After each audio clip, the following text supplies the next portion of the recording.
Hey, Rover here, welcome to another hero build guide. Today we'll be looking at one of the most favorable units for new players. Highly sought after in selective summons and can blitzkrieg through the storyline. Of course, we are talking about the... Hey, get out of the way, says. We're not talking about you. It's Vildred. He's an earth type thief that does AoE damage and with the right build, will be a time saver when farming catalysts in story mode or when doing event stages for collecting event currencies. If you are looking for a starter unit, having him as well as a tanky healer will seal the deal and make your life much easier. A big plus with Vildred is that you can also use him in PvP up to Challenger with the right composition. Unfortunately, I got him way too late, but I still invested in him because I didn't have Sez before. I got him first before Sez, so even then, I think he might be the fastest farmer in the game. Just put it in auto mode and S1 all the way. For now, let's have a look at his skills first. Now, Vildred's first skill attacks 2 enemies and deals increased damage proportional to his speed. He is one of the very few units that can attack more than one enemy as a normal attack. This is one of the reasons why he's really good at farming. At max enhancement, he gets an additional 35% more damage. His second skill, Dancing Blade, is his cleanup skill. Increase attack for 2 turns and attacks all enemies if an enemy is killed from S1 or S3. And that's not all. If he kills an enemy, he gains 20% combat readiness. Now there are a few things I want to talk about here. I want you to be sold on this guy. He is such a good unit. First, when he kills an enemy, he gets a buff first and then do the AoE. So whenever he uses this skill, you will always get that extra damage from his buff. Second, when another unit triggers a dual attack and Vildred attacks, if he defeats an enemy, guess what? Dancing Blade will trigger. Third, his last effect doesn't work like Sash. With Sash, if you kill multiple enemies at the same time, it only triggers once. Well, for Vildred, every enemy defeated will give him 20% CR boost. So if you kill 3 enemies at the same time, that's 60% CR boost. This is the sole reason why I think he's the fastest farmer in game. As good as it sounds, the skill multiplier on this skill is pretty low. I think it was 0.5 attack rate. In a way, it kinda balances it out. At max skill enhance, it gets an additional 30% more damage. Vildred's third skill, Blade Ascent, is an AoE skill and damage also scales on his speed. The great thing about this skill is that the cost of his soul burn is really cheap at only 10 souls. This is the reason why he's easy to scale in PvP ladder. You only need a mage carrying a Tagahel book to utilize the extra damage on his S3. In a farming standpoint, with decent gears, you can wipe out any weak mobs, and if any of them are still alive, clean up with his S2, especially in boss stages. At max enhancement, this skill will do an additional 30% damage as well as a reduced cooldown, so that's 4 turn cooldown. Now Vildred's S2 doesn't count as a turn, it all happens within that 1 turn. So keep in mind that this will not reduce the cooldown of this skill. Now that we have an idea how his skills work, which skill should we max first? Before we talk about that, what are you using him for? PvP cleave or a farmer? Or both? I'm asking this because you might be someone who's really picky when it comes to spending Molagoras. There will be a planned future update where 3-star units don't need to use Molagoras to enhance skills, but it still doesn't change the fact that they are still a scarce resource. If you are using Vildred strictly as a farmer, as in farming fodders, spirit outer, events, hunt, and story mode, I would suggest maxing his S1 first and then S2. But if you are adding him to your cleave team, maxing his S3 and S2 would be really good for an OTK. If using for both reasons, then max all his skills. He's going to be one of those units that you will be keeping for a long time. Definitely for a new player, but if you are already in the end part of the game and you just got Vildred, then you may already have better units for PvP purposes, but he still has a purpose for farming. For gears, there are a few ways to build him. Equipping him with either attack set or speed set are the most popular. Since his skills scales on his speed, a speed set will also bump up his overall damage. Choosing one or the other, I think personally, will depend on where you use him. Farmer Vildred will benefit more from attack set, strictly because the mobs most likely have shitty speed, but if that's not the case, then speed is okay. As long as he's first, your runs will be faster, since you don't have to wait for the mobs to finish their attack. I mean, even if it's only 2 to 3 seconds wait, it's gonna add up when you're farming for half an hour or an hour straight. Speed is more useful when it feels like Vildred's speed can't keep up with bosses. If you are a new player, I would definitely start with speed set if possible, but if not, attack set also works. With the adventure path, I think attack set might be better because of its availability. Just do a few quests and you got it. Aside from that, in a PvP setting, if you don't have a strong CR pusher like any of the lots, speed will benefit him more. But if you have a strong CR pusher or you've built a team that can push Vildred to the front, then attack set is better. Any of these sets can be paired with crit set, but if you have decent amount of crit, then health set is good for both PvP and farming, or immunity set for PvP. Now, why immunity? Well, there is no guarantee that Vildred or your CR pusher will go first. There will be some cases where you might have to dodge debuffs, especially from Dizzy. Immunity makes sure that you're still in the game when this happens.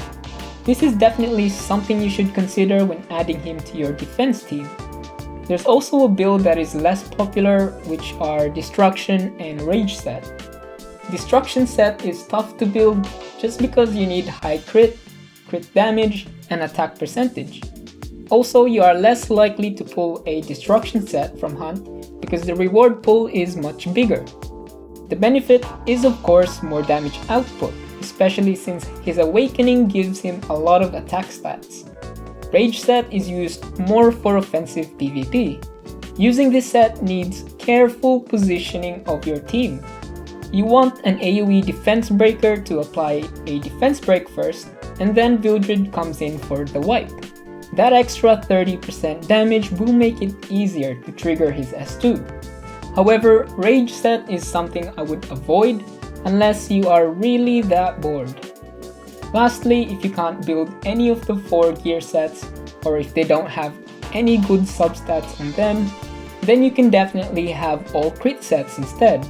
This is especially good if those crit sets don't have high crit chance substats. And it's the cheapest way and easier to build, so it's a big plus. Alright, for substats, for this you can always juggle depending on the end result. Vildred needs attack percentage, speed, crit damage, or HP percentage. Even with the flat stats buff, Vildred doesn't actually benefit from any flat substats.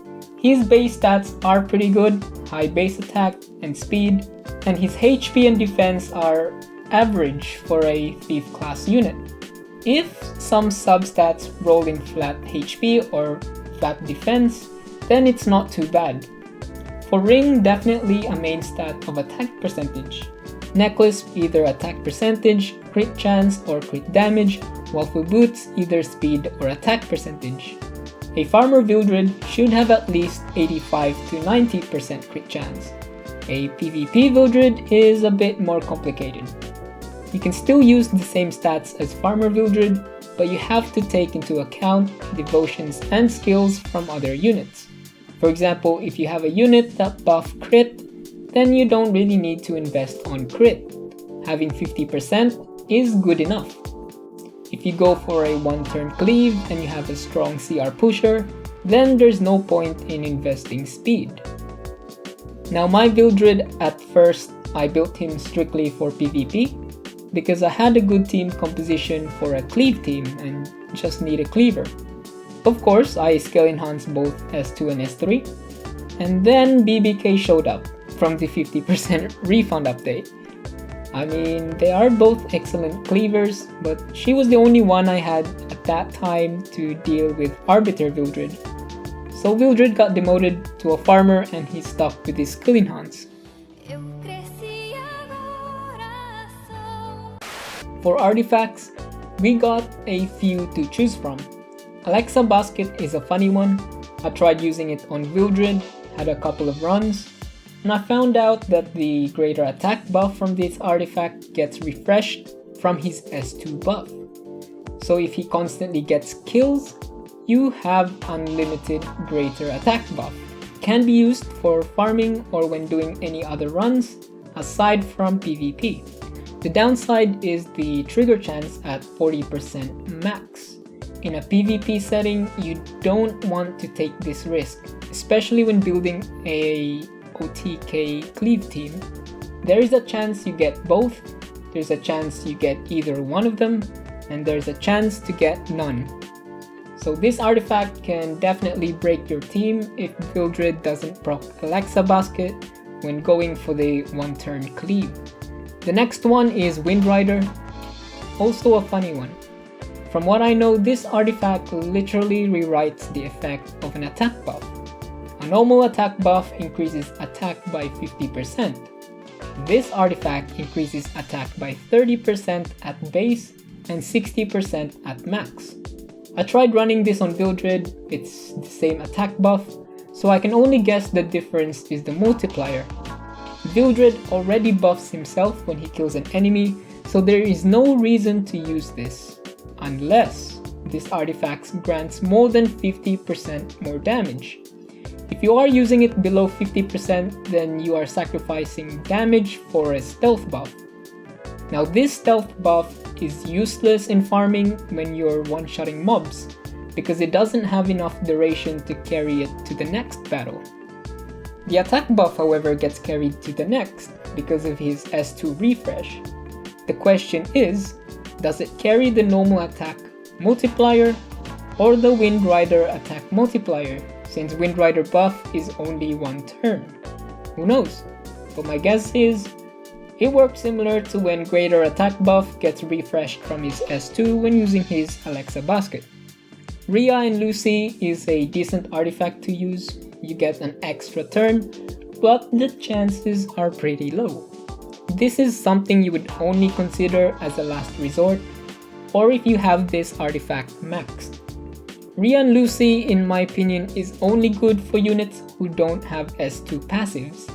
There is another artifact that has similar effects and is way better for Vildred than this one, and that is Dusk Devil. Great for farming and also works well in boss stages. 15% chance up to 30% to use S1 again if the target survives. This will definitely help when bringing Vildred to a harder difficulty in events or for new players in normal difficulty events. In higher difficulties, mobs have higher HP, and if this triggers, gives you another go at taking them out to trigger his S2 AoE. If you are using this, best to turn off his skills and run the stage in auto mode. If you invested in S1, then this will be really fast. However, avoid using this in PvP if going for a one-turn cleave. It's going to be useless. Another one is Portrait of the Saviors. If you have this artifact, this is definitely good for both PvE and PvP. Increases damage on all his skills, which gives him more chance to trigger S2. If your Vildred is fully geared up, you can use 1 Year of Gratitude, which is the event artifact, to increase EXP gain for your fodder units when leveling them up. Enhancing this artifact doesn't increase the EXP gain, so you can just add it on him at base level. Of course, this will reduce his overall damage and may slow down runs when grinding in higher difficulties. If not, then this is the best artifact for farming, and so far the only one. For 3 stars, there are quite a lot to choose from. Ancient Sheath for farming, Tonfa or Joker for both PvP and farming, and Axe for more crit. Vildred is something you would definitely try to get when starting the game. I highly recommend it. It can be used anywhere, both PvE and PvP contents. In PvE, you can use him in farming and leveling up further units, catalyst farming, any spirit altar except fire, events for mob clearing, and have I mentioned he can also scale Automaton Tower up to floor 70 to 80. Probably get up to 90 if you fully invested in him. So that's a really big plus. In PvP you can fit him in any cleave team and is very useful in scaling the lower PvP ladder up to Challenger. I think you can also use him up to Champion, maybe. Well, if you have a fully geared team. So yeah, something you can bring to endgame content. And that concludes this guide for my boy Vildred. I'll say it again, highly recommended for new players, and even if you get him later in the game, still can be used as a fast farmer. As always, thank you for watching, and don't forget to subscribe and like the video for more awesome Epic 7 videos. And with that, Rover out.